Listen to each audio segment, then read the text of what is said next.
আসসালামু আলাইকুম, স্বাগতম বাংলা স্কোপ সংবাদে। আমি মোহাম্মদ কিবরিয়া আজকের সব আন্তর্জাতিক খবর নিয়ে হাজির হয়েছি। শুরুতেই জানিয়ে দিব সংবাদ শিরোনাম, তারপর বিস্তারিত।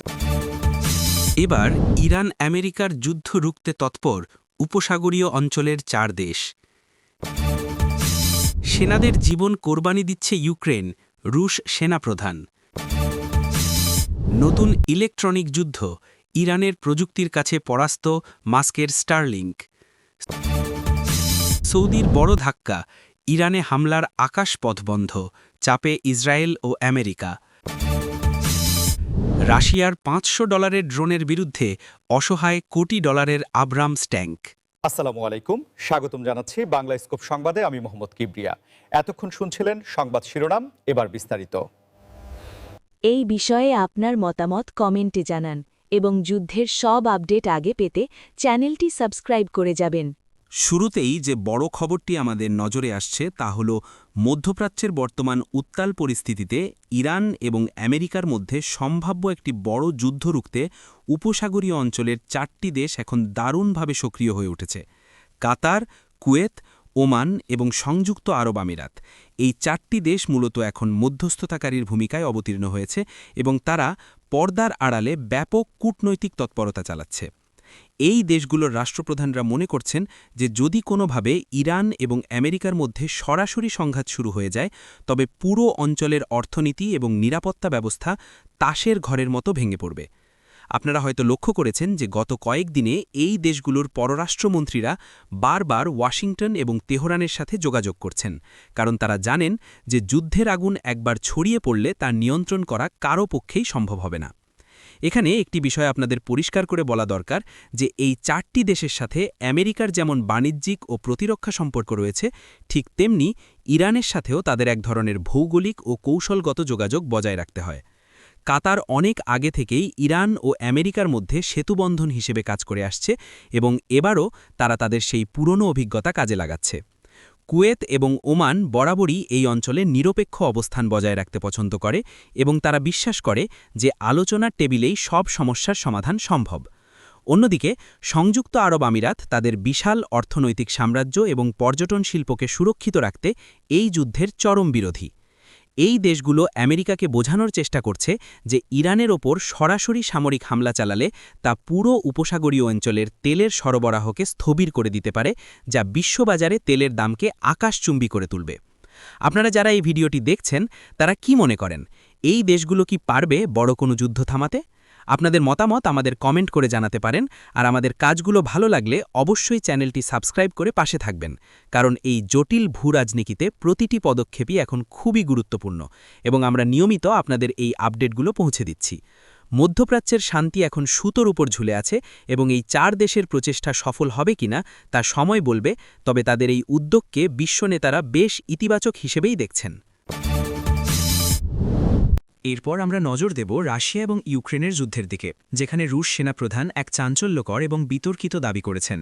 তিনি বলছেন যে ইউক্রেনের বর্তমান নেতৃত্ব তাদের সাধারণ সেনাদের জীবন এক ধরনের ত্যাগের বা কোরবানির মুখে ঠেলে দিচ্ছে, যা কৌশলগতভাবে কোনো কাজে আসছে না। রুশ সেনাপ্রধানের মতে রণক্ষেত্রে ইউক্রেনীয় বাহিনীর এমন কিছু সিদ্ধান্ত নেওয়া হচ্ছে যা মূলত পশ্চিমাদের খুশি করার জন্য, এবং এতে সেনাদের জীবনের কোনো তোয়াক্কা করা হচ্ছে না। এই দাবিটি এমন এক সময়ে এলো যখন উভয় পক্ষই সম্মুখযুদ্ধে ব্যাপক ক্ষয়ক্ষতির সম্মুখীন হচ্ছে। তবে ইউক্রেন এই দাবিকে প্রত্যাখ্যান করে বলেছে যে তারা তাদের প্রতিটি নাগরিক এবং সেনার জীবনের মূল্য বোঝে এবং তারা কেবল তাদের মাতৃভূমি রক্ষায় লড়াই করছে। রুশ সেনাপ্রধান আরও উল্লেখ করেছেন যে পশ্চিমা বিশ্ব থেকে আসা আধুনিক অস্ত্রশস্ত্র পরিচালনা করতে গিয়ে ইউক্রেনীয় সেনারা যথেষ্ট প্রশিক্ষণ ছাড়াই মাঠে নেমে পড়ছে, যা তাদের মৃত্যুর ঝুঁকি আরও বাড়িয়ে দিচ্ছে। এখানে আমাদের নিরপেক্ষভাবে বিষয়টি বিশ্লেষণ করতে হবে, কারণ যুদ্ধের ময়দানে মনস্তাত্ত্বিক লড়াই বা প্রোপাগান্ডা একটি বড় অংশ। রাশিয়া হয়তো এই ধরনের কথা বলে ইউক্রেনের সেনাদের মনোবল ভেঙে দেওয়ার চেষ্টা করছে, অন্যদিকে ইউক্রেন চেষ্টা করছে তাদের প্রতিরোধ ব্যবস্থা আরও শক্তিশালী করতে। আন্তর্জাতিক বিশ্লেষকরা বলছেন যে যুদ্ধের এই পর্যায়ে এসে দুপক্ষই এখন ক্লান্ত, তবে কেউ পিছু হটতে রাজি নয়। রুশ সেনাপ্রধানের এই বক্তব্যকে অনেকেই কেবল একটি রাজনৈতিক চাল হিসেবে দেখছেন, আবার অনেকেই মনে করছেন যে ফ্রন্টলাইনে আসলেই ইউক্রেনীয় সেনাদের উপর প্রবল চাপ সৃষ্টি করা হচ্ছে। আপনারা যদি যুদ্ধের এই পরিস্থিতি নিয়ে আরও বিস্তারিত জানতে চান তবে আমাদের ভিডিওতে একটি লাইক দিয়ে সাথে থাকুন। এই ধরনের সেন্সিটিভ ইস্যুতে সঠিক তথ্য পাওয়া অনেক সময় কঠিন হয়ে দাঁড়ায়, তবে আমরা চেষ্টা করছি নিরপেক্ষ উৎস থেকে তথ্য সংগ্রহ করে আপনাদের সামনে তুলে ধরতে। ইউক্রেন রাশিয়ার এই দীর্ঘস্থায়ী লড়াই কেবল ওই অঞ্চলের জন্য নয়, বরং পুরো বিশ্বের অর্থনীতির ওপর একটি বড় প্রভাব ফেলছে এবং রুশ সেনাপ্রধানের এই দাবি যুদ্ধের তীব্রতাকে আরও উস্কে দিতে পারে বলে ধারণা করা হচ্ছে। প্রযুক্তির দুনিয়ায় এখন এক নতুন ধরনের যুদ্ধের কথা শোনা যাচ্ছে, যা মূলত সিগন্যাল বা ইলেকট্রনিক যুদ্ধ নামে পরিচিত। ইরান দাবি করছে যে তাদের তৈরি করা অত্যাধুনিক ইলেকট্রনিক জ্যামিং প্রযুক্তির কাছে বিশ্বের অন্যতম ধনী ব্যক্তি ইলন মাস্কের স্টারলিংক স্যাটেলাইট সিস্টেম পরাস্ত হতে শুরু করেছে। আপনারা জানেন যে স্টারলিংক বর্তমান বিশ্বে স্যাটেলাইট ইন্টারনেটের একটি বিশাল বিপ্লব ঘটিয়েছে এবং যুদ্ধের ময়দানে বা দুর্গম এলাকায় যোগাযোগ রক্ষার জন্য এটি অত্যন্ত কার্যকর। ইউক্রেন যুদ্ধেও স্টারলিংক একটি বড় ভূমিকা পালন করেছে, কিন্তু ইরানের প্রযুক্তিবিদরা দাবি করছেন তারা এমন এক ধরনের সিস্টেম তৈরি করেছেন যা স্টারলিংকের সিগন্যালকে বাধাগ্রস্ত করতে পারে এবং ক্ষেত্রবিশেষে তা অকেজো করে দিতে পারে। এটি যদি সত্যি হয় তবে তা হবে প্রযুক্তির লড়াইয়ে এক বিরাট মাইলফলক, কারণ এতদিন ধারণা করা হতো যে স্টারলিংকের মতো হাইটেক সিস্টেমকে টেক্কা দেওয়া সাধারণ কোনো দেশের পক্ষে সম্ভব নয়। ইরান বলছে তাদের এই প্রযুক্তির মাধ্যমে তারা যে কোনো ধরনের ভিনদেশি ইন্টারভেনশন বা আকাশপথে ড্রোন পরিচালনার যে সিগন্যাল ব্যবস্থা আছে তাকে পুরোপুরি নিয়ন্ত্রণ করতে সক্ষম।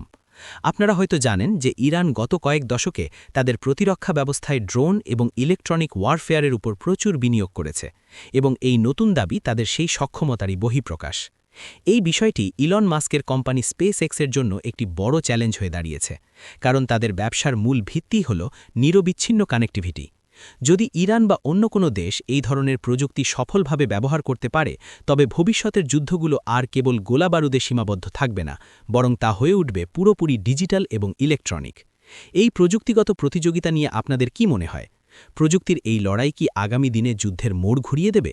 আমাদের কমেন্ট বক্সে আপনার মূল্যবান মতামত দিন। আমরা জানি আপনারা প্রযুক্তির এই আপডেটগুলো পছন্দ করেন, তাই নিয়মিত এই ধরনের খবর পেতে বেল আইকনটি চেপে রাখুন। স্টারলিংকের মতো একটি গ্লোবাল সিস্টেমকে চ্যালেঞ্জ জানানো ইরানের জন্য যেমন সাহসের বিষয়, ঠিক তেমনি এটি বিশ্বের বড় বড় শক্তিগুলোর জন্য একটি সতর্ক সংকেত। মধ্যপ্রাচ্যের রাজনীতিতে এখন সৌদি আরবের একটি বড় সিদ্ধান্ত ইসরায়েল এবং আমেরিকার জন্য চরম অস্বস্তির কারণ হয়ে দাঁড়িয়েছে। নির্ভরযোগ্য সূত্রের বরাতে জানা যাচ্ছে যে সৌদি আরব সাফ জানিয়ে দিয়েছে তারা ইরানের ওপর কোনো হামলার জন্য তাদের আকাশপথ ব্যবহার করতে দেবে না। এটি একটি বিরাট ধাক্কা, কারণ ইরানের ভৌগোলিক অবস্থানের কারণে কোনো বিমান হামলা চালাতে গেলে সৌদি আরবের আকাশপথ ব্যবহার করা কৌশলগতভাবে অনেক সুবিধাজনক। সৌদি আরবের এই সিদ্ধান্তের ফলে আমেরিকা এবং ইসরায়েল এখন চরম চাপে পড়েছে, কারণ তাদের হামলার পরিকল্পনা এখন নতুন করে সাজাতে হবে, যা অনেকটা সময় সাপেক্ষ এবং কঠিন। সৌদি আরব কেন এমন সিদ্ধান্ত নিল তা বিশ্লেষণ করলে দেখা যায় যে তারা এখন ইরানের সাথে তাদের পুরনো শত্রুতা ভুলে গিয়ে একটি বন্ধুত্বপূর্ণ বা অন্তত সহাবস্থানমূলক সম্পর্ক তৈরি করতে চাইছে। চীনের মধ্যস্থতায় গত বছর সৌদি এবং ইরানের মধ্যে যে কূটনীতিক সম্পর্ক পুনঃস্থাপিত হয়েছে তার ফলশ্রুতিতেই এই পরিবর্তন বলে মনে করা হচ্ছে। সৌদি যুবরাজ মোহাম্মদ বিন সালমান এখন তার দেশকে ভিশন 2030-এর দিকে নিয়ে যেতে চান এবং তিনি ভালো করেই জানেন যে কোনো আঞ্চলিক যুদ্ধ তাদের এই বিশাল অর্থনৈতিক পরিকল্পনাকে ধূলিসাৎ করে দিতে পারে। ফলে তারা আর আমেরিকার অন্ধ অনুসারী হয়ে কোনো যুদ্ধে জড়াতে চাচ্ছে না। এই সিদ্ধান্তের ফলে ইসরায়েলের জন্য ইরানকে মোকাবিলা করা এখন আরও চ্যালেঞ্জিং হয়ে পড়ল, কারণ তারা এখন অনেকটা একা হয়ে পড়ছে। পশ্চিমা বিশ্বের শক্তিগুলোও এখন বুঝতে পারছে যে মধ্যপ্রাচ্যের দেশগুলো এখন নিজেদের স্বার্থ আগে দেখছে এবং তারা আর বাইরের দেশের ইশারায় নাচতে রাজি নয়। এই ঘটনাটি ভূরাজনীতিতে এক নতুন মেরুকরণের জন্ম দিচ্ছে, যেখানে আরব দেশগুলো একজোট হয়ে নিজেদের অঞ্চলের শান্তি রক্ষার চেষ্টা করছে। আপনাদের কি মনে হয়, সৌদি আরবের এই সিদ্ধান্ত কি সঠিক? তারা কি পারবে আমেরিকার চাপ উপেক্ষা করে এই অবস্থানে অটল থাকতে? আমাদের এই ভিডিওটি আপনার বন্ধুদের সাথে শেয়ার করুন, যাতে তারাও এই গুরুত্বপূর্ণ খবরটি জানতে পারে। এই ধরনের সাহসী সিদ্ধান্ত সত্যিই প্রশংসার দাবি রাখে, কারণ এটি কেবল তাদের দেশের জন্য নয়, বরং পুরো অঞ্চলের নিরাপত্তার জন্য জরুরি। আমাদের আজকের সর্বশেষ এবং সম্ভবত সবচেয়ে অবাক করা খবরটি হল যুদ্ধের ময়দানে সস্তা ড্রোনের কাছে হার মানছে কোটি কোটি ডলারের সম্পদ। আপনারা জেনে অবাক হবেন যে মাত্র $500 মূল্যের সাধারণ রুশ ড্রোনের আঘাতে আমেরিকার তৈরি কোটি ডলার মূল্যের অ্যাব্রামস ট্যাঙ্ক কুপোকাত হয়ে যাচ্ছে। এটি আধুনিক যুদ্ধের এক অদ্ভুত এবং কঠিন বাস্তবতাকে তুলে ধরেছে। একসময় মনে করা হতো যে বিশাল বড় বড় ট্যাঙ্ক এবং ভারী অস্ত্রশস্ত্রই যুদ্ধের জয়-পরাজয় নির্ধারণ করে, কিন্তু ড্রোনের ব্যবহার সেই ধারণা পুরোপুরি পাল্টে দিয়েছে। রাশিয়ার সেনারা এখন ছোট ছোট এফপিভি বা ফার্স্ট পারসন ভিউ ড্রোন ব্যবহার করে সরাসরি অ্যাব্রামস ট্যাঙ্কের সবচেয়ে দুর্বল অংশগুলোতে আঘাত হানছে। একটি ট্যাঙ্কের সুরক্ষার জন্য যে কোটি কোটি ডলার খরচ করা হয়েছে তা মাত্র $500 একটি বিস্ফোরকবাহী ড্রোনের কাছে অসহায় হয়ে পড়ছে। এর ফলে রণক্ষেত্রে অস্ত্রের যে কস্ট এফেক্টিভনেস বা ব্যয়ের বিষয়টি আছে তা নিয়ে নতুন করে ভাবতে বাধ্য হচ্ছে সামরিক বিশ্লেষকরা। কেন আমেরিকা এবং পশ্চিমারা এই সস্তা ড্রোনের মোকাবেলা করতে পারছে না তা নিয়ে এখন পেন্টাগনেও আলোচনা হচ্ছে। ড্রোনগুলো আকারে ছোট এবং খুব দ্রুত গতিতে চলতে পারে, যার ফলে রাডারে তাকে শনাক্ত করা বেশ কঠিন হয়ে পড়ে। একবার যদি কোনো ড্রোন ট্যাঙ্কের উপর আছড়ে পড়ে তবে তার ভেতরে থাকা সেনাসহ পুরো ট্যাঙ্কটি ধ্বংস হয়ে যাওয়ার সম্ভাবনা থাকে 100 ভাগ। এই প্রযুক্তিগত অসামঞ্জস্যতা রাশিয়ার জন্য একটি বড় সুযোগ তৈরি করেছে, যা তারা ইউক্রেনের রণক্ষেত্রে বেশ সফলভাবে ব্যবহার করছে। এটি কেবল ট্যাঙ্কের ক্ষেত্রে নয়, বরং জাহাজ এবং অন্যান্য বড় সামরিক যানের ক্ষেত্রেও একই সত্য হয়ে দাঁড়িয়েছে। আপনারা যারা প্রতিরক্ষা প্রযুক্তি নিয়ে আগ্রহী তারা এই বিষয়টি নিয়ে কি ভাবছেন? বিশাল আকৃতির ট্যাঙ্ক কি তবে তার গুরুত্ব হারাতে চলেছে? আমাদের কমেন্ট করে জানান। এতক্ষণ আমাদের সাথে থাকার জন্য আপনাদের অসংখ্য ধন্যবাদ। আজকের এই সংবাদ বিশ্লেষণ যদি আপনাদের ভালো লেগে থাকে তবে ভিডিওটি লাইক দিন এবং আমাদের চ্যানেলে নতুন হয়ে থাকলে সাবস্ক্রাইব করে বেল আইকনটি অন করে দিন, যাতে কোনো আপডেট মিস না হয়। সুস্থ থাকুন, ভালো থাকুন এবং পরবর্তী ভিডিওর জন্য আমাদের সাথেই থাকুন।